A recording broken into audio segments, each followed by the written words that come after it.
Semua hakim yang memutuskan perkara PKPU ini, ada 10 gugatan ini, menyatakan bahwasanya ini bukan PKPU karena Sanjay atau PT KAM Nkam ini tidak berhutang kepada siapapun juga atau kepada pihak mereka, karena Sanjay ini sebenarnya yang didasarkan adalah jasa, jadi tidak ada hutang yang diterima oleh si PT KAM dari mereka, sehingga ketika mereka bukan yang berupa PKPU, akhirnya gugatan mereka keseluruhannya ditolak, ya. Jadi gugatan PKPU ini ditolak, ya.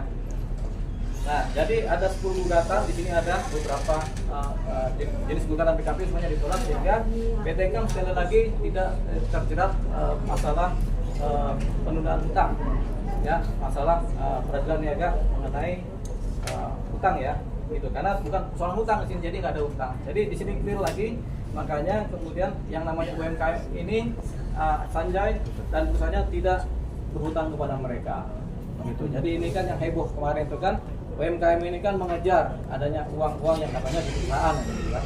Nah, itu jawaban dari hakim niaga dan pengadilan niaga menyatakan tidak ada, gitu. Sehingga lepaslah PT KAM Nkam dari posisi PKPU. PKPU sendiri kepanjangan apa? Saya juga lupa apa kepanjangan, bos. Nah, proses penundaan kewajiban pembayaran utang, PKPU. Penundaan kewajiban pembayaran hutang, KPU, ya. Jadi lepas dari atau tidak ada hutang sama sekali. Nah, itu yang kedua. Yang ketiga adalah mengenai uang sekitar 57 miliar sebenarnya di sini, di data ini 57 miliar, di mana ketika Sanjay kemudian ditangkap di Polda Jawa Timur karena ketakutan keluarganya dan Sanjay juga ketakutan, akhirnya uang pribadi keluarga dititipkan kepada seorang pengacara yang adalah ex kuasa hukum daripada Sanjay sendiri, mantan kuasa hukum yang belum sempat bersidang, ya, karena memproses, yaitu pada saudara ES, ya, pengacara ES. Nah, ini sudah beberapa kali secara lisan, ya, dimintakan mengenai uang itu untuk dikembalikan, tapi sampai sekarang belum dikembalikan. Jadi uang ini adalah uang titipan, dibuktikan dengan bukti-bukti setoran dan kemudian dokumen-dokumen pernyataan-pernyataan sebagai uang titipan. Nah, tapi tetap nanti kita akan verifikasi sejauh mana uang titipan ini. Kan uang titipan sebesar 57 miliar. Sementara jasa pengacaranya berapa? Ternyata ada di sini data juga, jasa pengacara sekitar 13 sampai 16 miliar jasa pengacara. Jadi kalau diambil selisihnya antara uang titipan sama jasa pengacara, masih ada selisih sekitar kira-kira 42 miliar. Nah, itu yang kemudian dimintakan untuk ditagih. Tapi ini belum kita verifikasi dan belum kita minta tagihkan. Jadi dalam waktu dekat, berdasarkan kuasa hukum yang ada pada kami akan melakukan penagihan atau permintaan supaya uang titipan tersebut senilai yang saya sebutkan tadi, atau paling tidak serendah-rendah sebesar 40 miliar itu dikembalikan kepada keluarga Sanjay. Jadi saya akan melakukan permintaan pengembalian uang kepada pengacara tersebut. Nah, harapannya dengan itikat baik, sama-sama itikat baik, kemudian ini bisa terlaksana dengan baik. Jadi kita menunggu hasil dari pekerjaan yang sifatnya pekerjaan pengacara, gitu, dari kami untuk melakukan penagihan. Harapannya asal kita tagih, uang dikembalikan, selesai persoalan. Tapi kalau kemudian kita sudah tagih secara baik-baik tidak selesai, tentu kita lanjutkan dengan somasi 1, somasi 2. Kalau nggak selesai juga, baru kita lanjutkan dengan proses hukum, yaitu dugaan adanya tindak pidana penggelapan. Jadi itu yang kita sampaikan. Dari Pak Andi, kenapa ada di sini? Karena beliau sebenarnya tadinya diberikan kuasa untuk menagih. Beliau sudah menagih dengan surat tagihan, tapi tidak digubris oleh yang bersangkutan, ya. Yang mungkin harus kita yang menagih supaya digubris. Gitu. Itu tadi yang disampaikan oleh kami kuasa hukum beserta Pak Andi ini yang adalah kuasa juga untuk menagih tadinya. Tapi sekarang sudah dialihkan semuanya kepada kami pengacara. Gitu. Ya.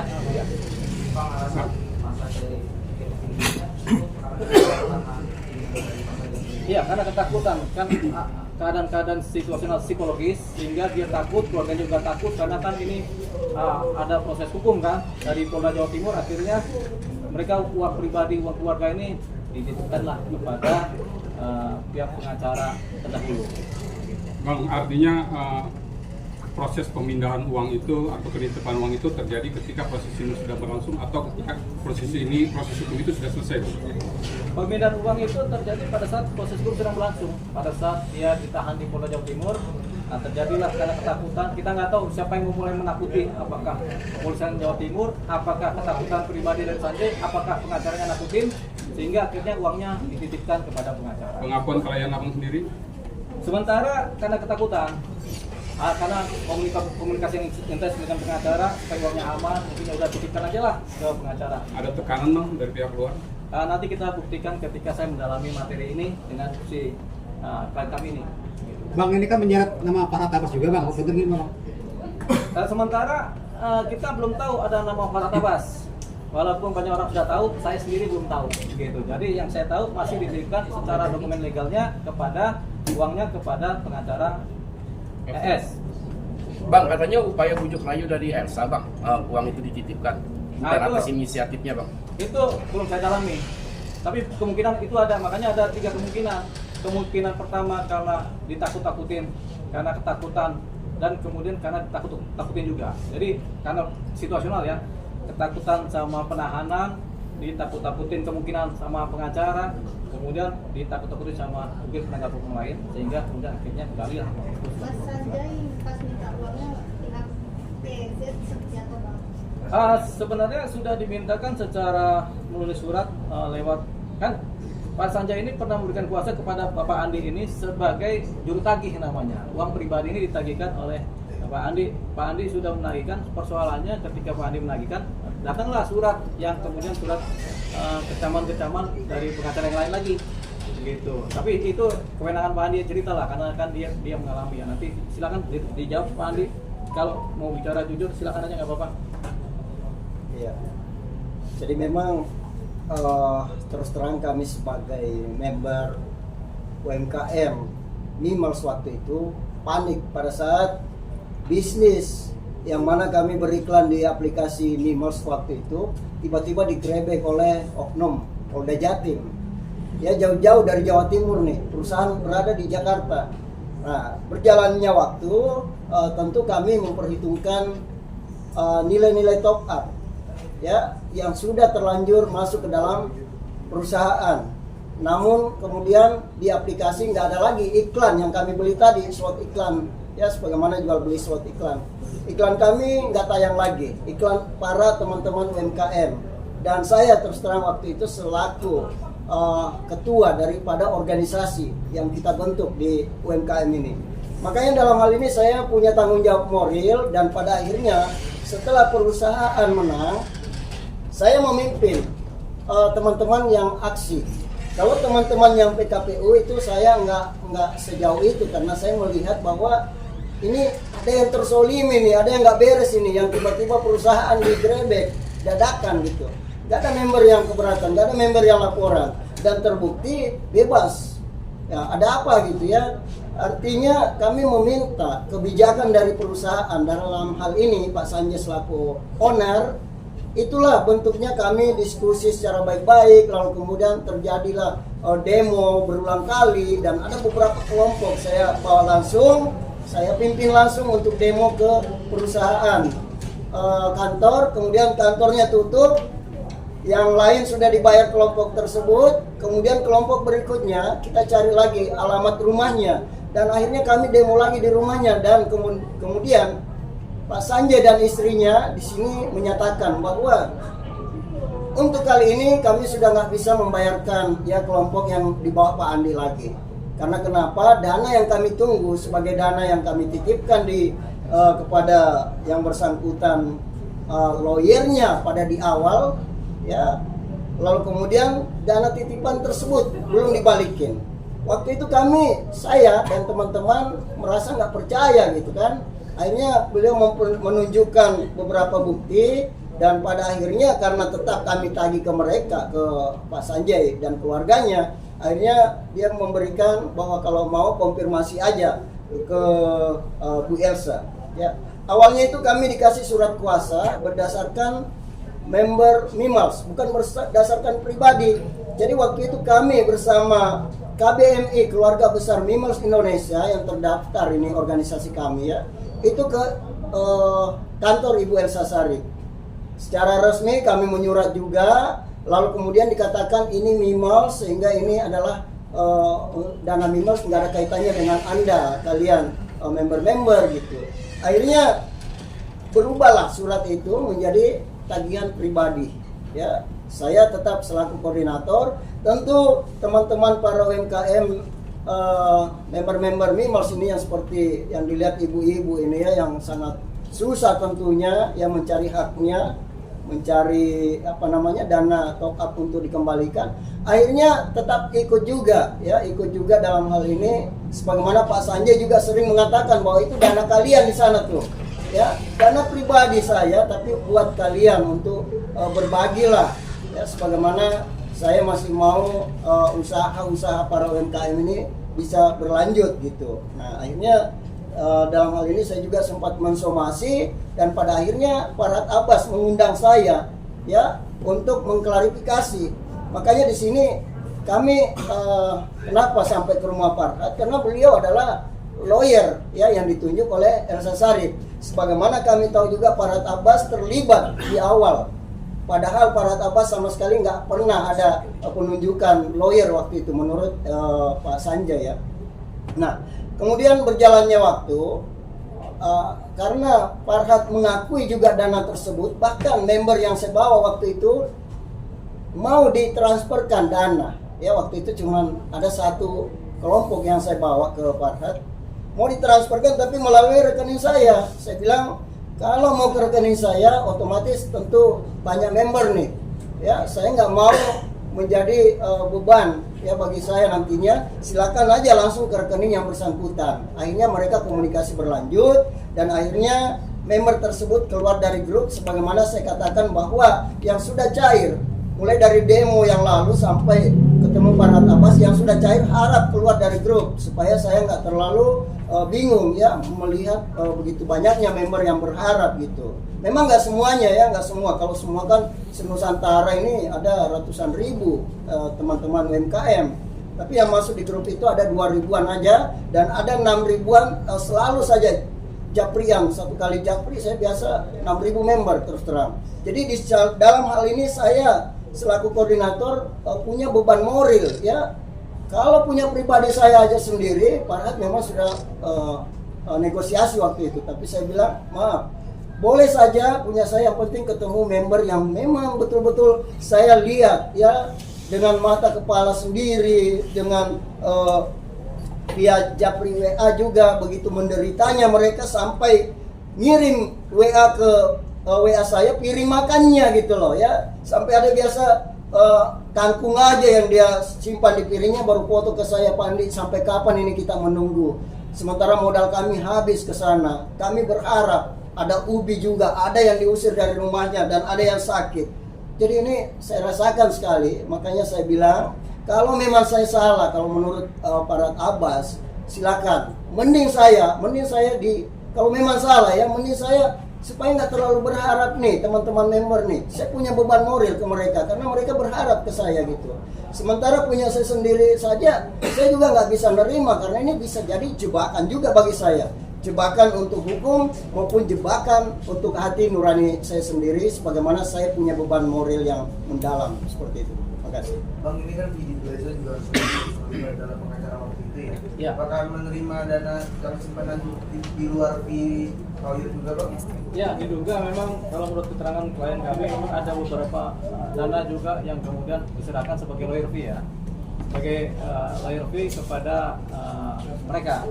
Tapi itu nanti saya akan dalami dulu sejauh mana dan berapa jumlahnya sudah dipastikan. Mudah-mudahan dana yang dikirimkan baik cash maupun transfer ini ternyata bukan 57 miliar tapi lebih dari itu, sehingga bisa potong-potongnya terjadi. Tapi memang dari dokumen ini memang yang diberikan kuasa sebagai lawyer adalah si Bu Elsa Sarif. Makanya saya tidak bisa berkembang kepada wilayah yang disebutkan karena saya sekali lagi di sini disebut sebagai pengacara keluarga dan pengacara pribadi daripada Pak Sanjay. Ya, sehingga yang dimaksud dengan uang titipan itu adalah uang titipan keluarga. Uang titipan keluarga yang kemudian dititipkan kepada pengacara Elsa Sharif. Itu yang nanti kita akan minta dananya dikembalikan kepada keluarga. Mengenai masalah perusahaan nanti saya akan pilah-pilah prosesnya seperti apa. Kalau perusahaan ternyata dianggap berutang, sementara di PKPU perusahaan tidak punya utang. Gitu. Jadi ini nanti kita akan analisa. Kalaupun nanti uang sudah kembali, nanti ada yang minta kerugian-kerugiannya mungkin akan diperuntukkan sebagai uang kompensasi yang kemudian bisa disepakati bersama. Tapi bahwasanya perusahaannya Pak Sanjay ini, kami ini dalam PKPU adalah perusahaan yang tidak punya hutang kepada siapapun juga. Jadi itu tadi dia. Nah, sampai di situ yang saya sampaikan, kemudian disampaikan oleh Pak Adi bahwasanya itu adalah melebar kemana-mana, itu adalah nanti saya kedepannya seperti apa. Kalau kemudian ini perkara sampai ke proses hukum yang pidana, kita akan jalankan. Kalau enggak, sudah ada pengembalian berarti sudah selesai. Itu aja. Supaya nanti jelas persoalan UMKM tadi yang sekarang ini, yang kemarin adalah begitu riuhnya ya, sehingga orang bertanya-tanya ada masalah apa sih ini terhadap UMKM. Tadi sudah saya jelaskan. Gitu.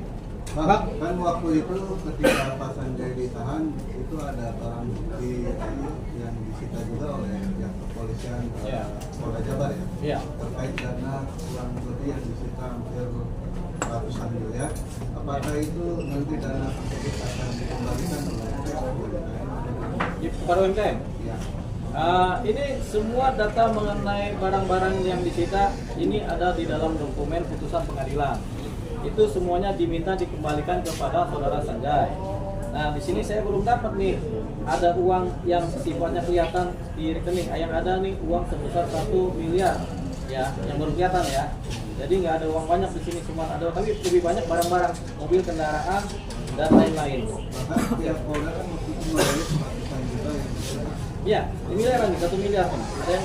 Ada 1,9 miliar, ada yang berjuta, ada, tapi nggak seperti yang dibilang ratusan miliar, tapi lebih banyak adalah kendaraan-kendaraan mobil yang kemudian tampaknya sudah dikembalikan. Ini ada Alphard, ada Avanza, ada Calya, macam-macam ini. Ya. Apakah sudah dikembalikan, Pak? Harusnya sih sudah. Kalau belum kita minta untuk ditagihkan mobil-mobil ini, seperti itu. Jadi ada banyak sekali kendaraan yang rata-rata Avanza sama Agya ya. Gitu. Itu dia. Nah, tapi ini rata-rata sudah dikembalikan karena memang tidak bersalah kan. Gitu. Nah, sekarang yang jadi sambutan adalah mengenai uang titipan yang belum dikembalikan. Itu yang sedang kami kejar. Bang, kemarin kan pihak tim kuasa hukum yang lama sudah berusaha ya untuk Ya. karena hasilnya nih, abang sendiri ada formula apa? Ya, Bu Elsa itu kan pasti punya aset kan, punya dana kan, pasti punya anggaran kan. Ya kita minta baik-baiklah supaya dikembalikan lah uangnya Sanjay. Jadi uang yang bukan haknya itu harusnya dikembalikan lah. Jangan sampai diambil. Kalau diambil itu menjadi persoalan hukum, jadi persoalan penggelapan kan. Jadi intinya uang yang bukan haknya tolong dikembalikan. Karena sudah diminta. Memang waktu diserahkan dititipkan, tapi sekarang mau diminta tolong dikembalikan. Tadi makanya nanti saya akan bikin surat permohonan permintaan pengembalian uang titipan, judul suratnya. Permintaan pengembalian uang titipan milik keluarga Sanjay, meminta dan memohon kepada pengacara yang bersangkutan supaya mengembalikan uangnya. Paling enggak dalam 1 minggu setelah suratnya kami sampaikan. Kalau enggak, kami masih berbaik hati, mungkin beliau masih mikir-mikir. Nah, kita tunggu lagi 1 minggu. Kalau enggak juga, berarti kita harus melakukan langkah hukum, yaitu proses hukum melalui teguran hukum. Teguran hukum pertama kita minta lagi uangnya dikembalikan 1 minggu. Kalau enggak juga, kita minta lagi teguran hukum kedua, uangnya dikembalikan. Kalau sampai 3 surat yang kita kirimkan dari kami pengacara atau kuasa hukum Sanjay ini kemudian tidak diikuti juga, berarti kami beranggapan ada satu potensi dugaan pelanggaran hukum atau dugaan tidak pidana yang dilanggar, yaitu dugaan penggelapan uang tersebut. Makanya setelah itu baru kami bikin laporan ke kepolisian. Itu langkahnya. Sama pengacara tersebut. Ya tentunya berdasarkan surat, karena kalau dunia hukum ini kan pegangannya adalah surat menyurat. Kita kirim ke surat, jawabannya apa gitu. Kalau memang ketemu kita ketemu. Kalau kita perlu musyawarah boleh, musyawarah terang-terangan boleh, musyawarah diam-diam boleh. Kalau musyawarah terang-terangan diketahui oleh publik, kalau musyawarah diam-diam hanya kami berdua yang tahu. Gitu. Mungkin nggak ada lagi tuh ceritanya setelah itu kan begitu kan, karena udah selesai kan gitu. Tapi nanti saya bisikan kepada teman-teman media, ini udah selesai nih, oke yang. Bang, ada surat menyurat, ini kan bicara surat menyurat. Ada surat menyurat antara istri dari Pak Sanjay kepada Bu Elsa itu menyerahkan titipannya. Ada dokumen itu, yaitu pernyataan bahwasanya ini uang kami titipkan, tanda tangan dari para keluarga dan tanda tangan Bu Elsa sendiri. Makanya kita sebut sebagai uang titipan karena ada pernyataan dokumen itu, ada di saya. Bang, 53 miliar itu ke Ibu Elsa apa Vidi juga Bang? Vidi Syarif juga atau gimana? Yang satunya ini kan cuma bagian dari kelompoknya Bu Elsa ya, artinya timnya ya, tim bekerja lah ya. Jadi kita tidak terlalu ini karena memang tanda tangan dari titipan ini kan memang yang tanda tangan Bu Elsa. Jadi dianggap dan ini bukti-bukti transfer juga ada lengkap di sini. Boleh kasih? Iya, apa aja Bang? Bukti transfer ya. Ini kan ada pernyataan legal, tapi ini kan pernyataan legal yang memang harus dijaga. Tapi kalau untuk restoran, saya sudah minta izin kepada ini untuk ditampilkan restorannya, karena sebelumnya sudah ada mana sebelumnya? Pelan-pelan ya, ini karena banyak ini.